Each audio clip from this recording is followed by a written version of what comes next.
Thank you. Chairman Nelson, Ranking Member Collins, and members of the committee, thank you very much for holding this hearing, and especially for the opportunity to testify today about the future of long-term care policy. So the perspective that I'm about to share comes from my work over the past 20 years, first at the Office of Management and Budget as the person responsible for the Medicaid budget, and also in the last 10 or 15 years consulting to nursing home providers, assisted living providers, and working with a number of my colleagues here on the panel, analyzing the budgetary impacts of a whole variety of ideas for reform, including the Class Act. So I just want to start by saying, as many of you have already noted, we spend well over $200 billion, but we pay for very little care. We depend on over 60 million Americans to provide most of the care, and they provide it unpaid. And they do this because most Americans are not insured against the financial risks of long-term care, and they really want to avoid a Medicaid nursing home bed. So the long-term care system is woefully underfinanced for the job that it has to do now and for the job especially that it has to do in the future. All of the other problems that we talk about, the delivery system, the workforce, the quality of care, all of them stem from this fundamental fact of underfinancing. So I'm going to make 3 points to just frame out our discussion today that I hope will help you all in the work that you're doing in the future, and that will make our discussion a very interesting one. So I'm going to start with something a little bit controversial, and hopefully the former governor will not come across the table at me. The problem that we have to solve, in my opinion, most primarily is actually not one that is a Medicaid budget problem. And I worked on the Medicaid budget for many years, and I don't see this as primarily actually a Medicaid budget problem. It is an issue, of course. States have to pay for, they have to fund their Medicaid programs, and there are people entitled to services under those programs. And governors and state governments are going to face huge challenges as the population ages. That's definitely true. But the real issue is that in managing these challenges, even more of a financing gap is going to be created, and that gap is going to have to be filled as it currently stands by families through their own personal finances and through unpaid caregiving. Long-term care is actually shrinking as a percentage of the Medicaid budget. It's at its lowest percentage in 2 decades. Over the last 10 years, Medicaid long-term care spending has grown at an average annual rate of less than 5%.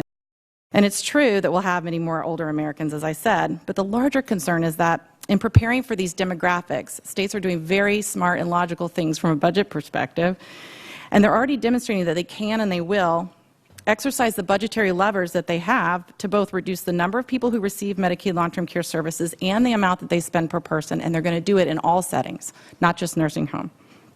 And in fact, we see that reflected already in the growing interest among states in moving people into managed care for their long-term care services and out of fee-for-service.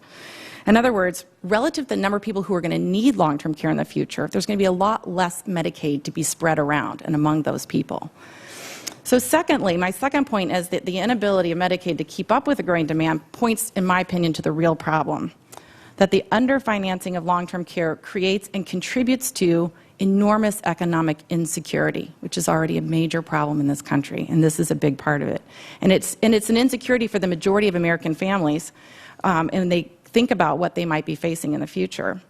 So when they're faced with this crisis, most Americans, what they do is, as many of you noted, is they cobble together a variety of resources to provide what they can. Less than 2 million of the 12 that we've talked about today who need long-term care are actually living in a nursing home.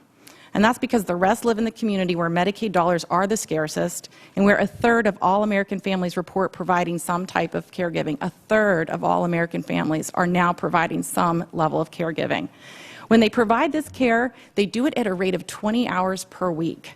And that time is spent doing the really hard, physically and emotionally challenging work of caregiving. And they do it while 75% of them are holding down another job. And we know from industry data that over 1 million people are paying privately right now for assisted living or other type of senior housing. And it costs $42,000 per year on average. And this isn't just for rich people. These services are being financed through the sale of homes, through contributions from adult children. And providers tell me that their residents exhaust their resources while in assisted living and have to move into a nursing home to continue their care under Medicaid because Medicaid doesn't cover assisted living. Very little of this, by the way, is captured in our national data. We don't have a good way of getting a handle on these expenditures. So after years of working directly with providers, analyzing data, my conclusion that is much more likely that Medicaid right now is generally viewed as something to be avoided rather than as a mechanism to exploit for wealth protection. And as someone whose job it was to work on improving the efficiency of Medicaid, to find scorable Medicaid savings, and who wasn't shy about it, I might add, I'm telling you that there's not much here to suggest that we have enormous opportunity to further tighten Medicaid. In fact, it's quite the opposite. My final point, and this is probably the least popular point that will be made here today, is that even when people are educated about the risks of long-term care, and even when they are presented with long-term care insurance policies, and even when we manage to do that for many Americans, we will not truly address underfinancing without requiring everyone to participate in the risk pool. I say this after, by the way, being a proponent of expanding coverage through voluntary private approaches and analyzing the budgetary impacts of these. I learned from that experience, and I'm now of the view that in order to adequately protect Americans against the risk of long-term care need, in order to correct for the underfinancing problem that we currently deal with, some part of the solution for the future must be mandatory participation. We have this vigorous debate over private versus public insurance options, but it doesn't really mean anything because neither works very well in actually covering enough people when the participation is optional.